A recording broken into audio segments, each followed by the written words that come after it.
Good morning, everyone. You are very welcome to the Literacy is Everybody's Business online webinar. The panel would be delighted to receive any questions you may have. Please use the Q&A feature located at the bottom of your PC or laptop screen. If you are using an iPad, you will find this feature located at the top of your screen. I will now hand you over to your host, Kay Mullaney. Thank you.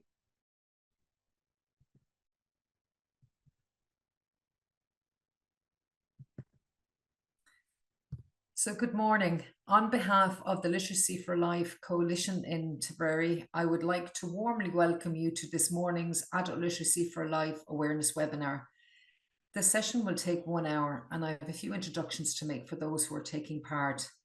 Michael Power will speak about his experience of being an adult learner in education with a literacy difficulty. Esther Mackey, Adult Literacy for Life Regional Literacy Coordinator. Esther and Michael will present a dialogue focusing on Michael's experience.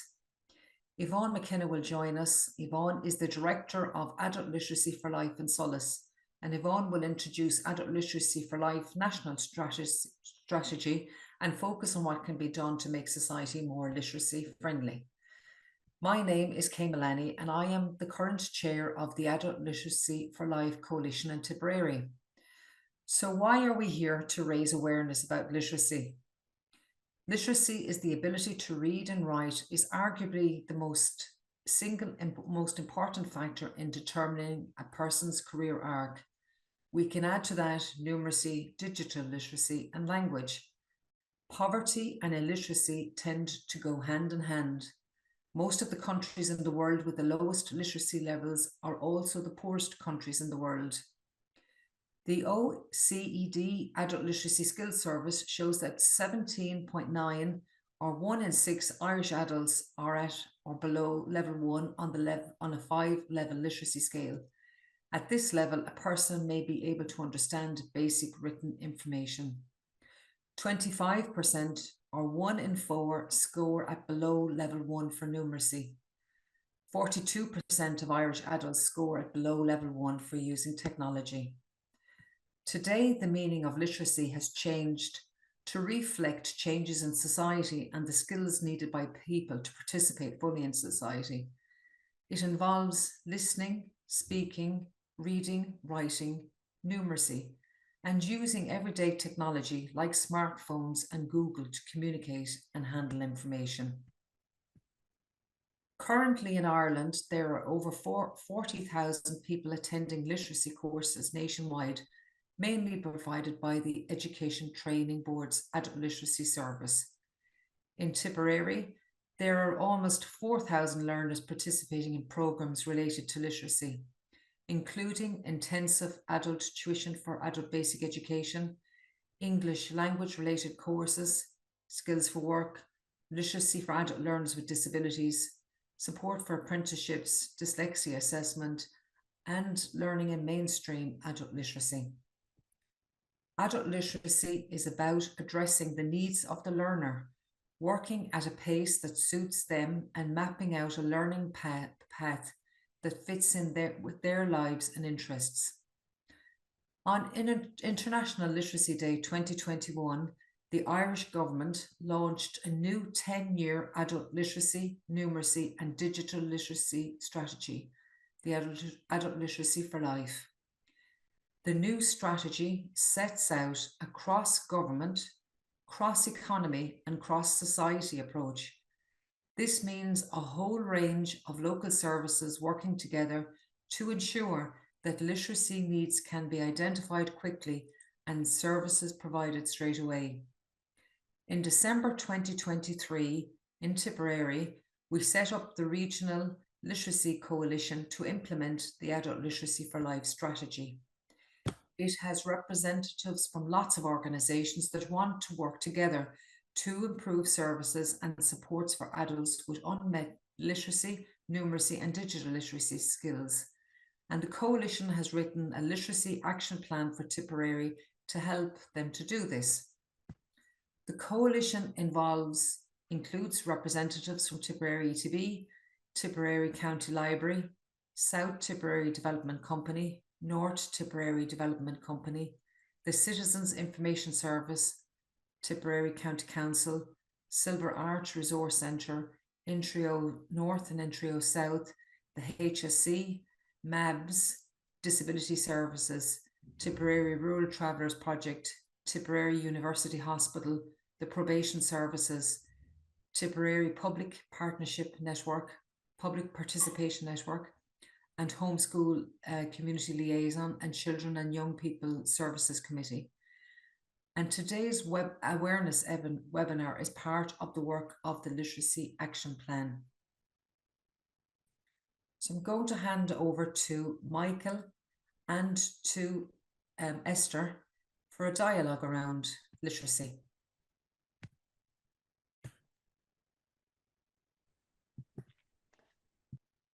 Thank you very much, Kay. I will be speaking to Michael Power. I am Esther Mackey, the Regional Literacy Coordinator, and Michael is a member of our Regional Literacy Coalition. He's also a literacy ambassador. He's been on the National Adult Literacy Agency's Executive Committee, the Tipperary Education and Training Board's Executive Board. So great to have you. Thank you, Michael. Good morning. Good morning, and good morning to everyone. Good morning to Esther. Thanks very much. Michael, I would love to explore your lived experience of living with unmet literacy needs and how that has shaped your life's journey and some of the crucial decisions that you've made along the way. So if you wouldn't mind telling us a little bit about yourself and perhaps of your early years and school experience and so on to get us going. Well, I suppose I'm from Nina in North Tipperary, and I come from a working class background. I'll explain that. That's something I'll explain why I say that. But I'm the second oldest of seven, and yeah, I suppose in the early younger days, I came up in a time where there was no mobile phones, no designer gear. I had a good childhood in my early days in school, and but I suppose when I went from in Nina, you went to school from starting time to third class, then you went to the Christian Brothers from third class up, and it was then it became an issue. I remember, I wasn't great. I knew I wasn't great at my reading and writing, but I ended up going to a prefab, the slow learners back in the day.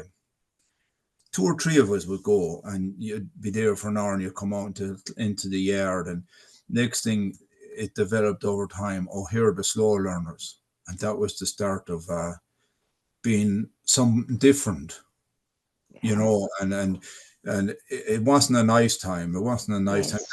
That slow learner thing stays with you. It's amazing. I'm 60 years of age, and I still shiver when it's something you don't. And so that was the start of it, I suppose. And then I suppose I was a renegade. I wasn't able to do my homework. I had a brother a year younger. I'd cog off of him, and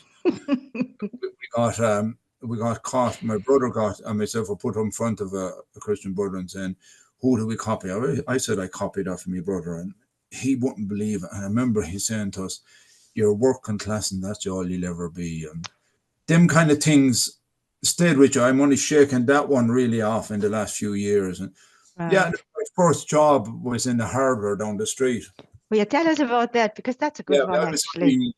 15 or 16, and I knew I wouldn't be able to read the handwritten dockets coming out of the shop in the hardware. And so I developed a strategy back in the day that you'd have to be on it. There was a ladder you go up in the loft to pull out timber, and I'd spot somebody coming with a docket, and I'd hop up on the ladder, and they'd come into the yard, and I'd shout down, "Can I help you? What are you looking for?"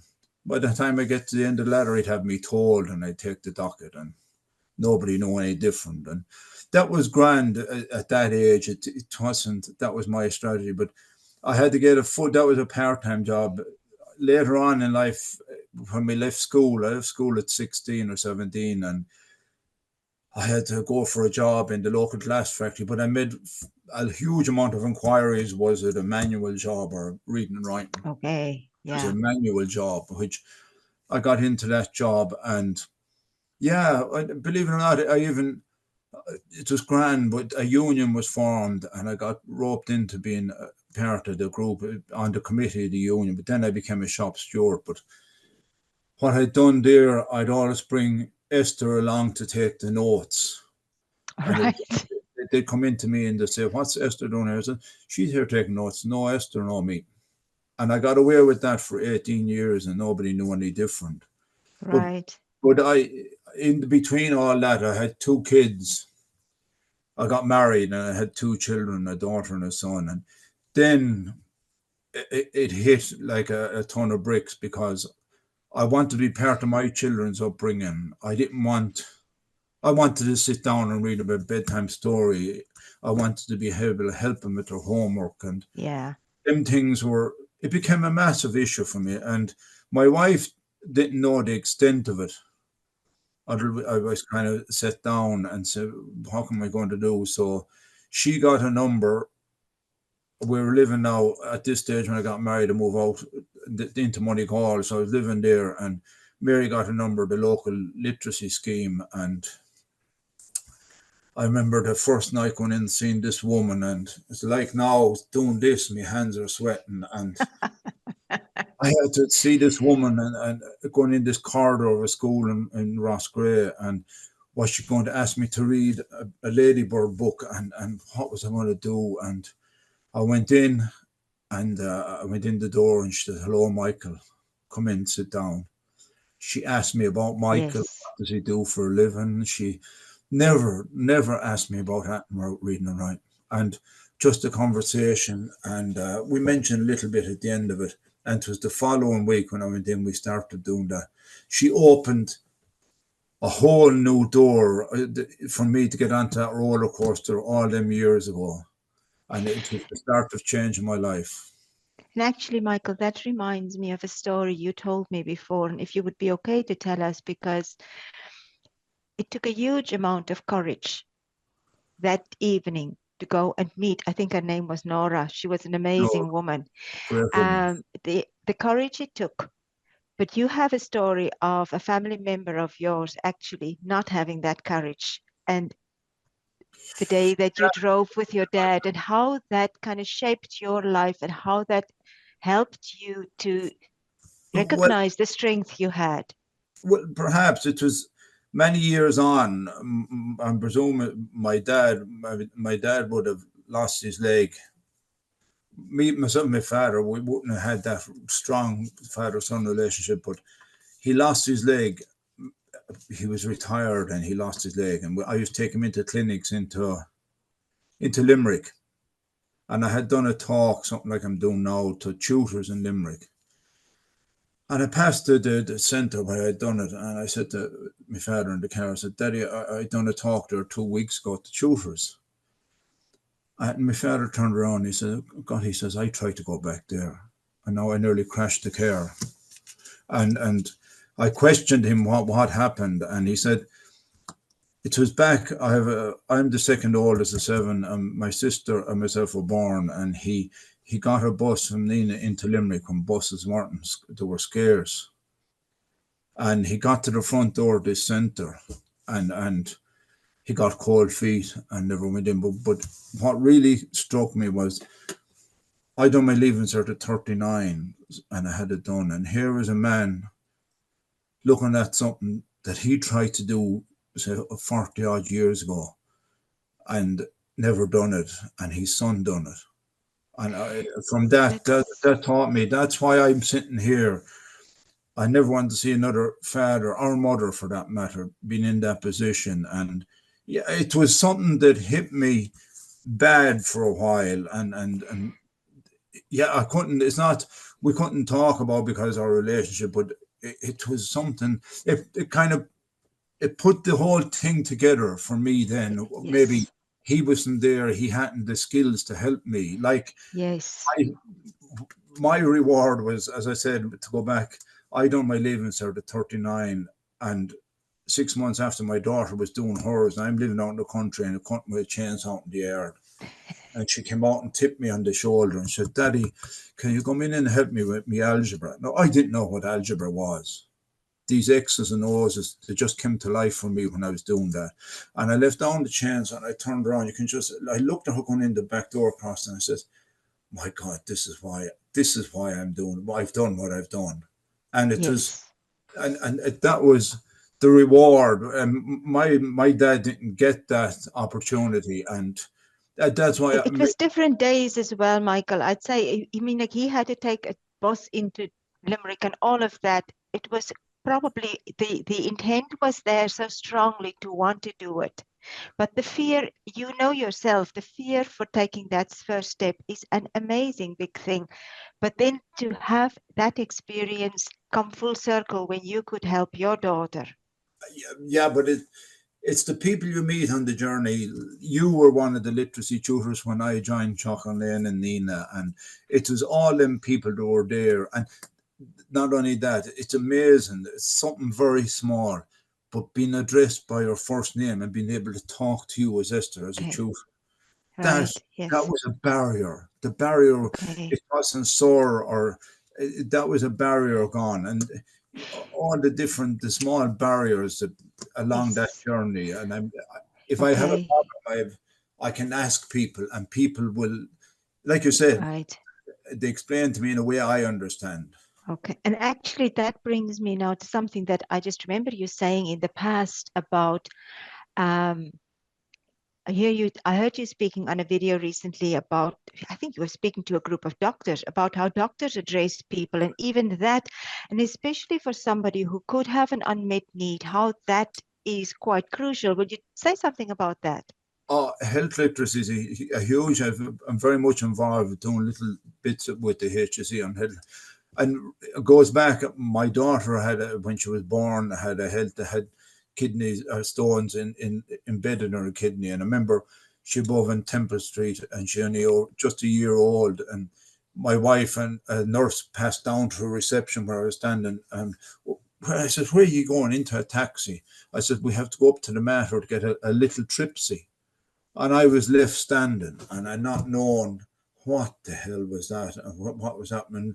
An hour after they came back, a little tripsy is where they blast the kidney to try to get the stones out. But if that was explained in plain English, Okay. and also my son at 7, he wasn't able to walk. We took him to Tullamore, and we went into A&E, and 5 or 6 people around him, and they're all going. Next thing, somebody came over and said he had slipped the pivotus. It's where it happens to young males a lot. If they grow too quick, their hips slip out of place and they get pins in it. But it's that duration when you're there and you're told that, and it's like if it's a week long, you're waiting and waiting, and everything going through your mind. And as I said, also I went in for a bowel check a few years ago, and a woman said, "We send you for colonoscopy." And I just, at this time, I had my education done. I said, "Look, I'm an ambassador for literacy. If I said to you I didn't understand, how would you explain?" Without thinking, she got an A4 page, and she drew exactly what was going to happen, and handed me. And do you ever hear the saying, "A picture speaks 1,000 words"? Yes. And if she never said a word and handed me that, it Okay. was relevant to me, the picture. Right. Then like I play in a brass band for the last going on 50 years, and it's people ask, how did you manage? There's dots on the lines, and I have an instrument with 3 valves. I know which valve to press. That was grand. But Right. when I had to read the name of the march, if there was a march Belfager, and there could be another one with Dingley Dell or whatever, B, and I often mixed them up and was playing the wrong which means that now that I'm older, I haven't that embarrassment, and Yes. I wanted. It's lovely to be able to tell other people uh, how it's changed your life, and it's Right. changed my life with my children and the people that met me along the way, and even being involved in the coalition. And it. Look, it's there's one thing I've learned. There's one very thing, and don't be one bit. I'm not one bit ashamed, but I'm proud of them anyway the way I can. But I've met Nala have given me an opportunity to be on a European project where I've met learners from 19 European countries over 3 years. Wow. One thing I met, I have to say, I thought, because I was told when I was younger that I was stupid and I was working class, that's all I'd ever be. But I've learned that I'm not stupid in any ways. And I've met people that have literacy difficulties. I think they have 10 times more to offer to society than some of the educated people, because they've learned.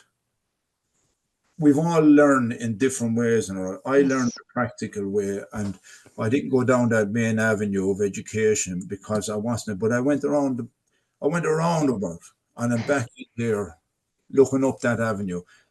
And I said, hey, I've learned a lot in life in other ways. So to people, when they're meeting these people, they're just not people with literacy difficulties. They're people that have lived their lives, rare families. So they've done a lot. Yes. But they still have that shame and embarrassment, and it's a delicate thing. But when I am telling my story to somebody, if I meet them down the street, Michael, I want to go back. I want to go back. And when they come back to me and I meet them months or years later, she's Michael, I'm on a roller coaster. I'm loving it. And Michael, I think there is something about perceptions and assumptions which you have managed in a huge way to just kind of get rid of. Sometimes people think you have to be in a certain way, or when you like for instance the example of you gave of the doctor.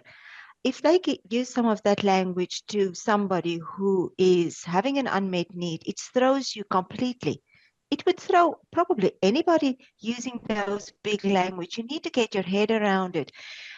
But the additional layer that you carry of the language and the things that came from your childhood, that is something that is kind of almost like a psychological piece that you have to kind of manage. You've done it. You don't care saying, actually, stop, help me, I don't understand. But if one carries it, it's quite difficult. And if you go, I mean, like, if you're in the workplace, or if you go to do your car tax or whatever it is, and somebody doesn't have the awareness that this could be a challenging space for somebody, it's quite awkward. It's amazing as to how influential it can be to you. The things are said to you when you're a child. Okay. And to me, the working class thing, I'm 60 years of age. I'm only in the last maybe 10 years, that's only been shrug off now, if you like. Yes. That, Yeah. it's just made me think. I have a grandson and he comes home, he's in England, and just I think every time how influential the whatever we're doing and the crack we're having. Yes. And we're learning now. Maybe back in the day that wasn't so prominent in society. Yes. But I look back and look, I do Santa every Christmas, and I have for years because I'm a child at heart, and that's what. But I meet kids, and that's why I'm so passionate about that, because I want to give them that childhood thing and enjoy it. Yes. And even as adults I meet, I know a person. I was in the ploughing with the National Adult Literacy Agency for the last number of years.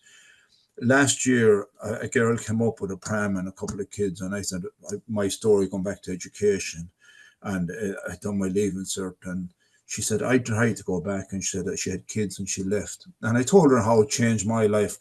Like I haven't said that when I done my leaving cert, I was back for 2 years in St. Anne's or in Chalkin Lane. We had got work experience. I got 2 weeks work experience in St. Anne's and Rossgrey, and they offered me a full-time job. That's been my job for the last 15 years with people with intellectual disabilities. And that was a whole new scenario. They had a disability with intellectual disability. I had, in my brain, a disability with reading and writing. Connected. We had a great connection, and I got an opportunity to change their lives and the way people looked at them. And but go back to the girl I met in the ploughing, I told her all this that I'd done, and she said, I'm going to go back. And she walked away, and you could see that imaginary circle of joy and happiness. Hope. I'm going to get something out of it. Yes. And actually on that, about the hope, actually, I'd love you to tell us the story about the day that you got your leaving cert.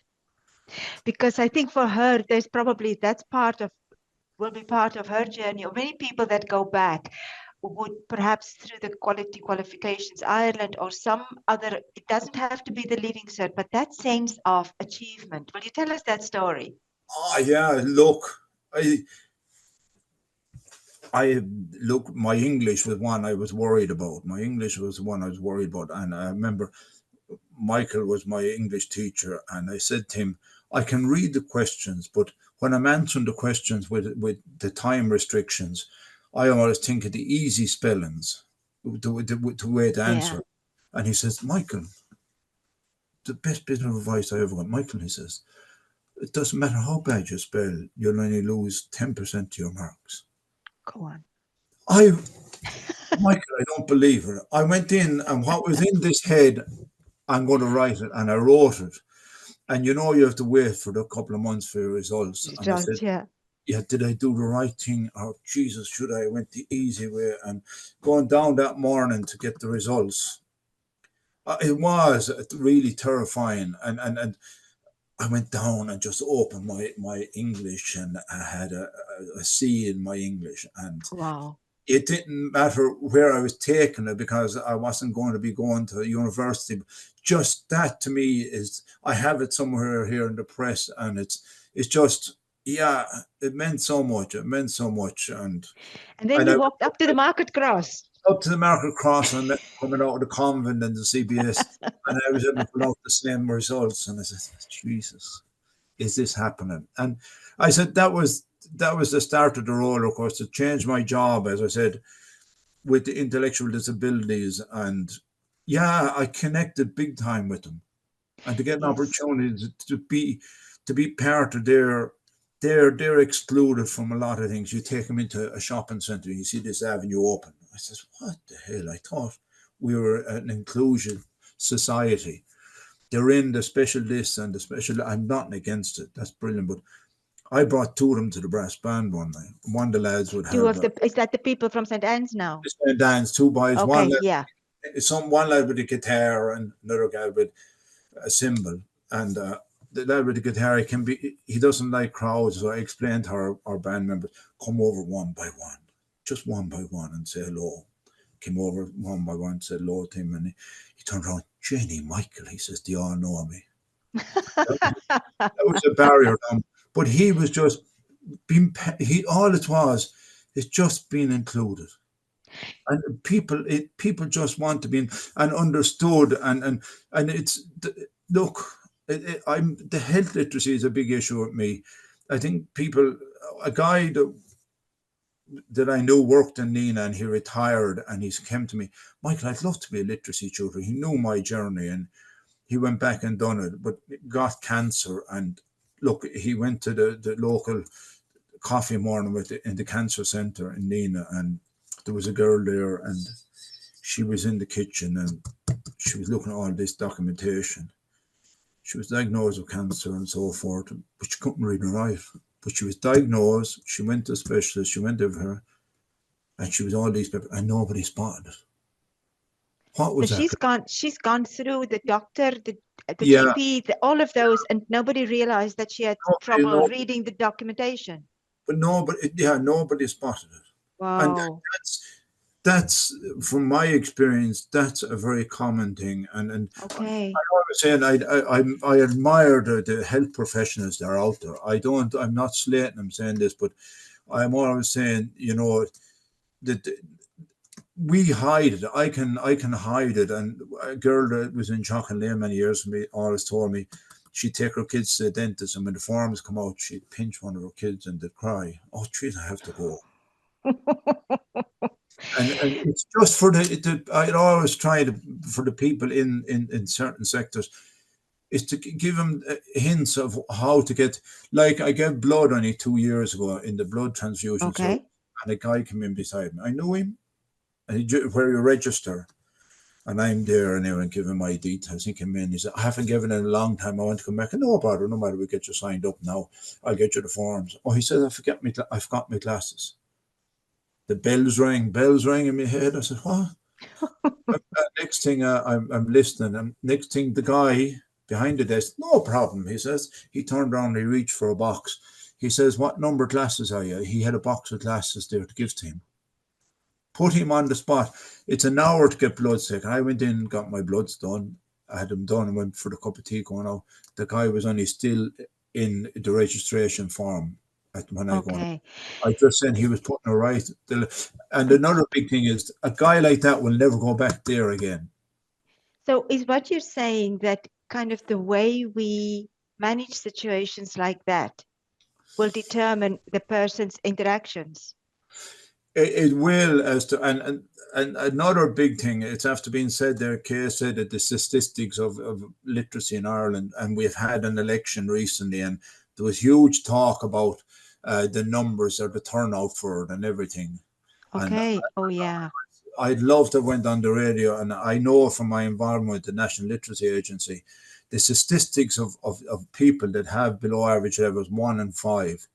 It has to be a huge factor, and especially in the last one. And so it's right across society. It affects people in every way, and it's is a stigma. There's that shame, but now I'll stand up on a rooftop and I can laugh at my own story and be proud of where I've come, but. And I actually remember I spoke to you shortly after your big birthday. The big 60, you've said it yourself. But you were saying, I actually really appreciated the conversation because you said that morning you got up early and you were sitting and thinking that you no longer feel resentment or anything negative about it, that you actually feel it was gift, that it shaped your life to the extent that you now have grown. There's so much transformation, there's so much personal growth, and you've learned the skills as well as sometimes to be able to say, I can't do this, help me please.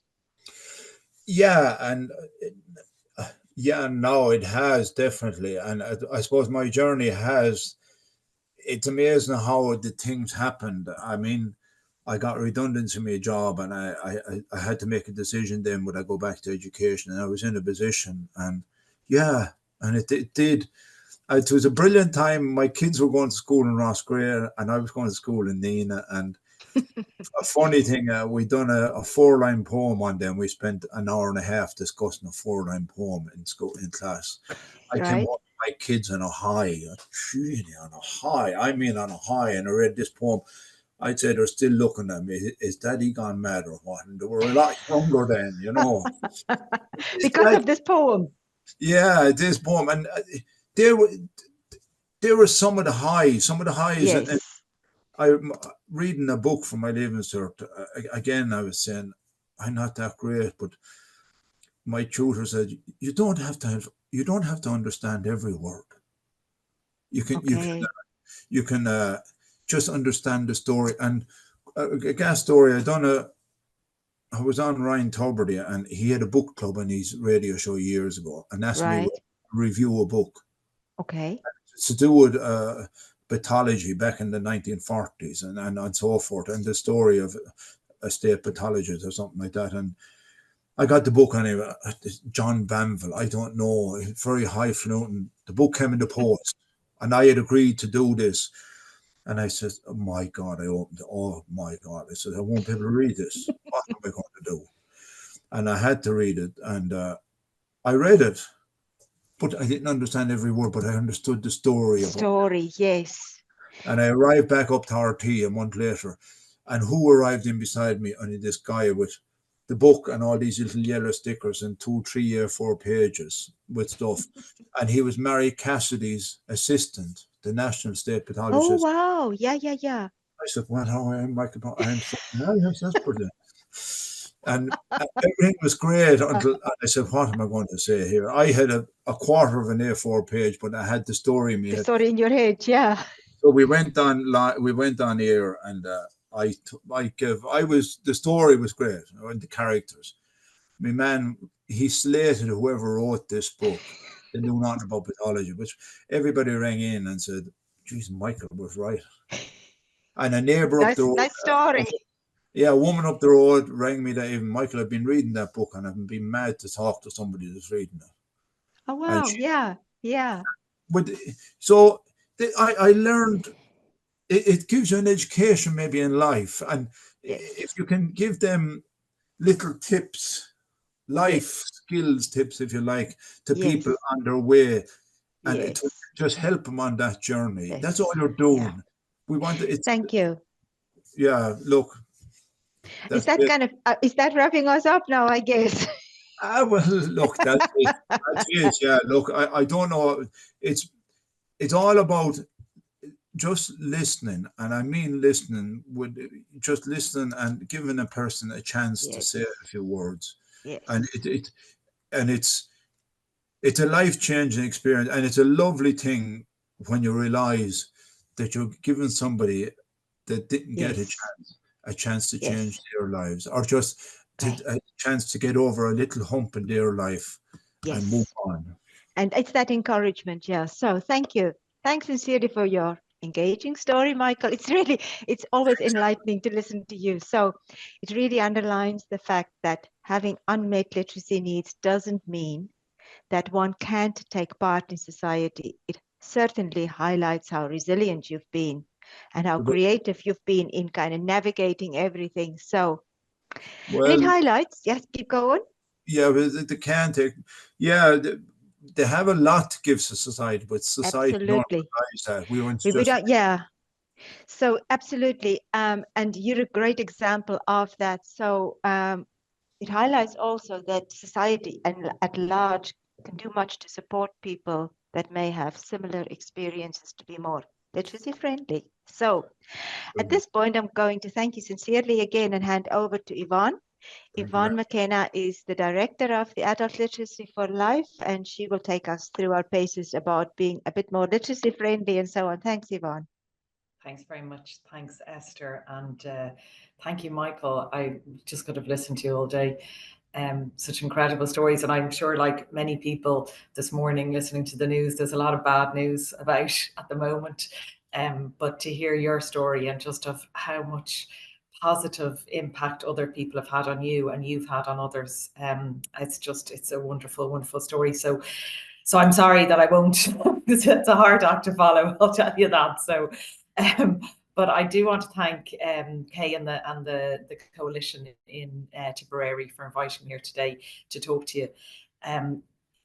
I suppose some of what I'll say will probably repeat what some of what Kay said, and maybe hopefully pick up on some of what Michael said as well. But I think as Michael's story tells us, we need to be reminded of these things. We need to be reminded of the reality, not just of the numbers of people in Ireland with an unmet need, really importantly, why that is, and how we can address it.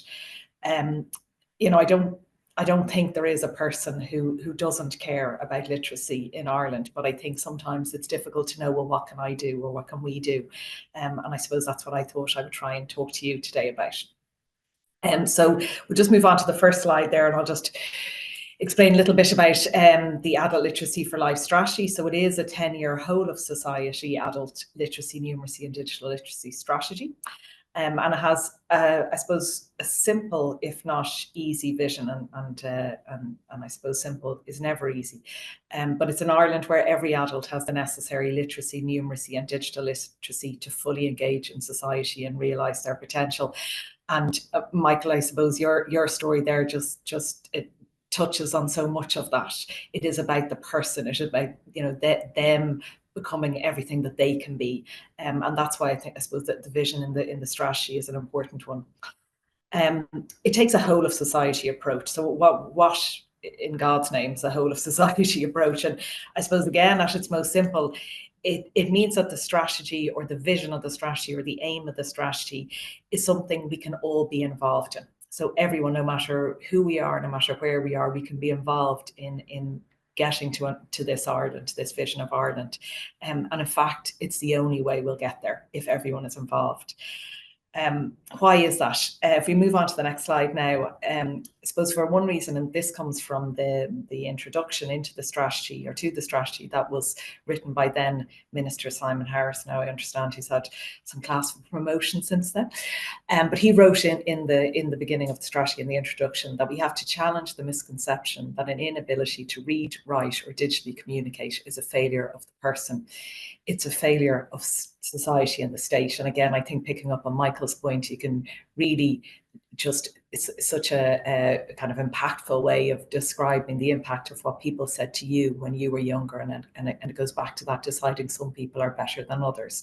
And so I suppose what's really important about this strategy is it acknowledges that, that society and the state are at fault here. And it shouldn't be left to individuals to sort out these issues.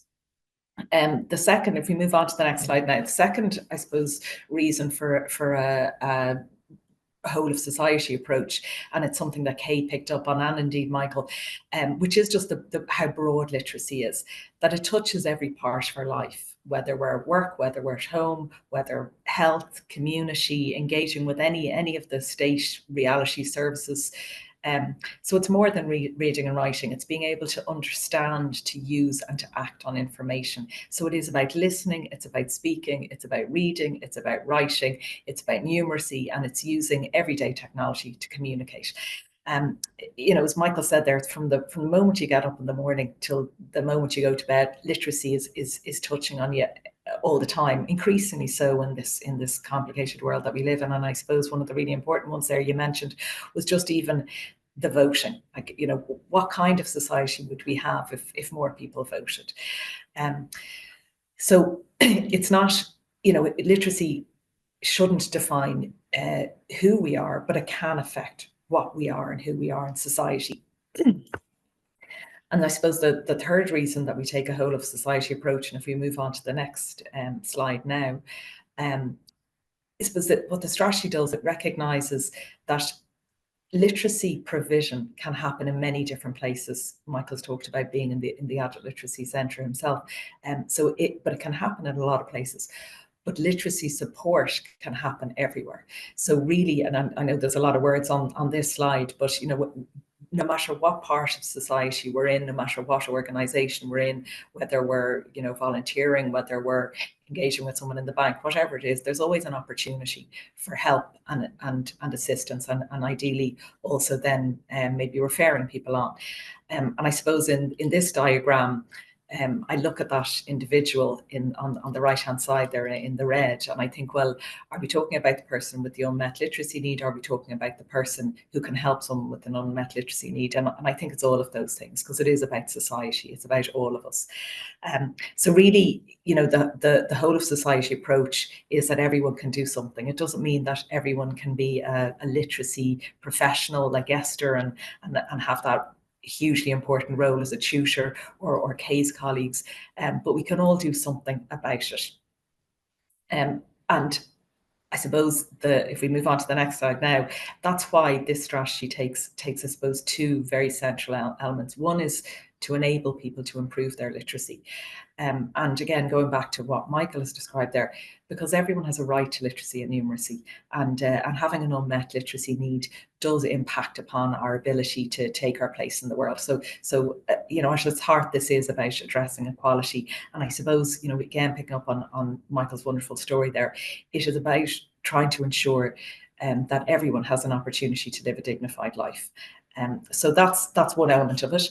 And then the next slide points to everywhere else, which is to ensure organisations are accessible to people with an unmet literacy need. And you know, to make organisations more accessible, that's really just about people. So whether we're in a library, whether we're in a bank, whether we're in a community organisation, wherever we are, it's about people, and how can we help people to become more literacy aware, literacy friendly. And I suppose, you know, again, that the rationale for both those elements of the strategy, both about helping people with an unmet need, but also helping us all to become more literacy aware and literacy friendly, is that it's good for everyone. So again, it goes back to that at the very element of equality. So if we go on to the next slide now, I'm going to talk a little bit about, I suppose, a campaign that we've been running, which has several elements, and it's called Let's Talk About Literacy. And I suppose, you know, again, Michael made the point so beautifully there about, you know, when we think about the scale of it, when we think about how many people are impacted about it, it's really important that we do talk about literacy. And I suppose, as Michael's story is, it's to celebrate that this is something we can do something about, and we can all do something about it. And I suppose my encouragement here is what can we do? What can all of us do? We can become literacy friendly. You know, I'm no expert in this. I've only been in my role for less than 2 years, so I'm certainly on a learning journey, and I think, you know, that's fine. We can all be on learning journeys for this. But what does it mean? Well, it means, again, as Michael said, being aware of and taking account of unmet literacy, numeracy and digital literacy needs, by removing literacy barriers where possible, and communicating as much as possible in plain language. And, you know, as you say, you know, we find ourselves, whether we're engaging with the health system or engaging with social protection, whatever it is, it can be very, very complicated. And I suppose, you know, giving all of us the right to say, could you explain that to me? Could you tell me what that means? And universal design, which is that everything is designed without presuming a level of ability or a comfort in any of these areas. And then finally, promoting literacy and lifelong learning opportunities, if appropriate. And so if you move on to the next slide, I'll just explain a little bit about this Let's Talk About Literacy campaign that we're running. And we launched this just a couple of weeks ago for International Literacy Day, which is the 8th of September 2024, and it is a celebratory day. And this was myself and another regional literacy coordinator from another part of the country, and of course our minister, and another literacy ambassador, and again, another great example of someone who could speak from lived experience and talk about the impact that choosing to get help with an unmet literacy needs has had with him. So it involves a campaign and a radio show or radio ads, and you might have heard indeed a radio ad. And it also involves a fact sheet.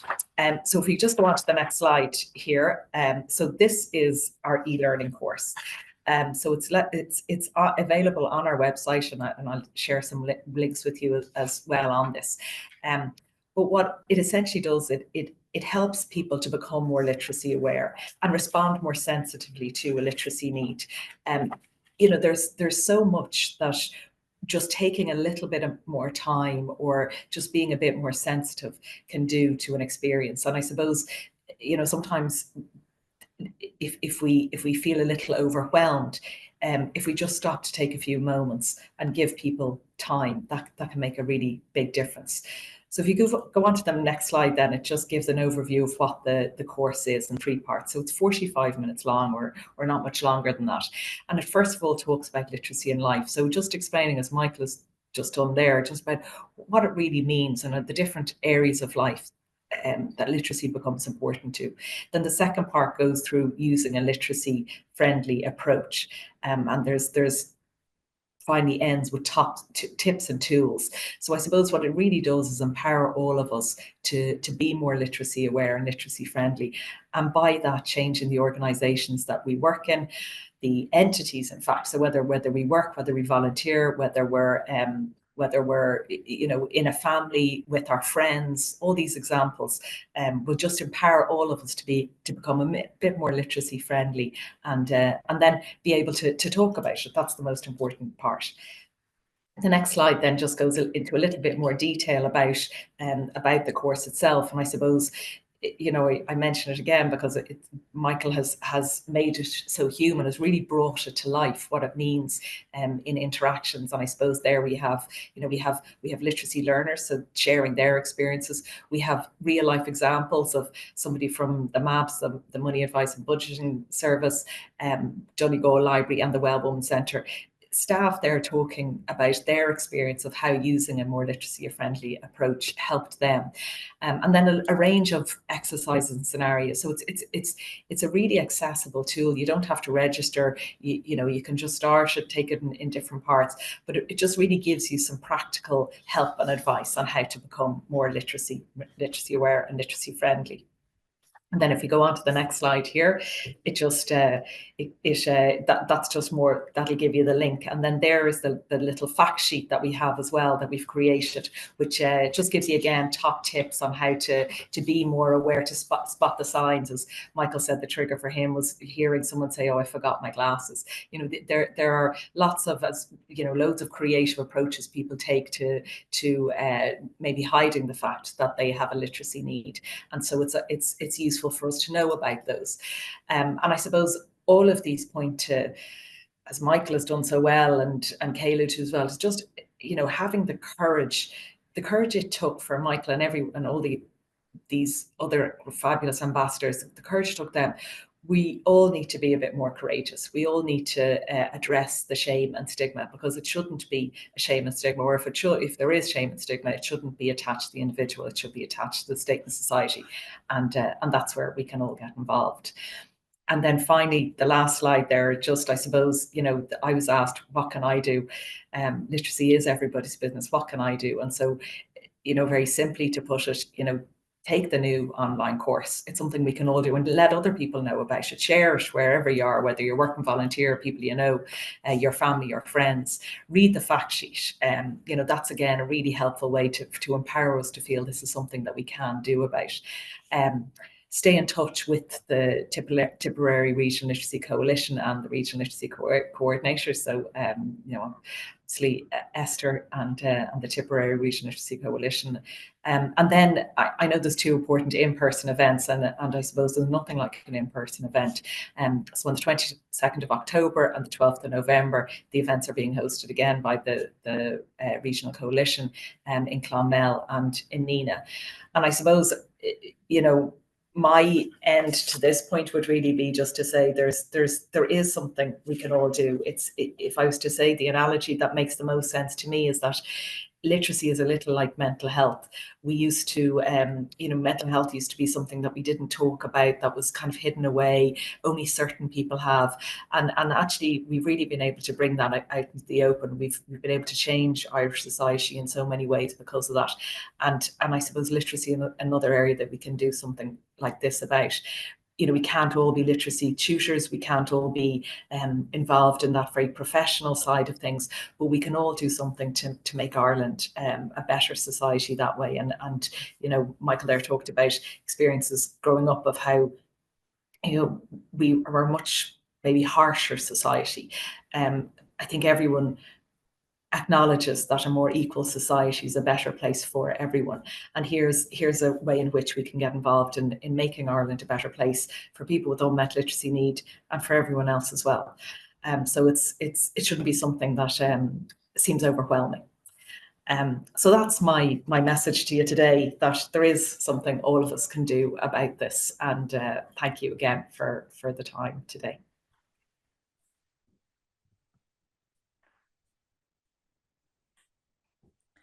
Thank you very much, Yvonne. That was very interesting and very explanatory in terms of the Adult Literacy for Life approach. So just coming to the end of the webinar today, it's my role to thank Esther and Michael for a very honest and sincere account of returning to education. And Michael, that was so hopeful for other people to hear your story. I am reminded of one's need for the others, ultimately, that others are necessary for a healthy experience of the self, and that is why the whole of society approach is essential. And I'm thinking of the man who said when you brought him to meet the band that they all knew me, how empowering that was. So thank you to Yvonne for her presentation today. Thank you to the Tipperary Coalition partners for supporting this event. To Tipperary Education and Training Board and to the adult literacy organisers for their work with adults in Tipperary to support them to return to education. And further information is on the Tipperary Education website, and also from the open days that are hosted around the county. Thank you to IMS Connect this morning for providing support for today's webinar. Thank you all for attending. And 2 events we're flagging, you can see them there on your screen. In the Clonmel Talbot Hotel on the 22nd of October 2024, and in Nina in the Abbey Court Hotel on the 12th of November 2024. So the registration link is in the chat if you'd like to register for either the e-learning course. You can see that chat, and also you can see the link to register for the upcoming in-person events. We'd very much like to welcome you to those events and look forward to meeting you there. And if anybody's any further questions at the event or want to make further inquiries, we'd be very helpful. We'll all be there on those days. So thank you so much, everybody, for attending today. We hope you enjoyed the webinar. I learned a lot from listening to Esther, to Michael and Yvonne. And we will hopefully see you in either the Clonmel Talbot Hotel or the Nina Abbey Court Hotel. Okay, take care. Thank you.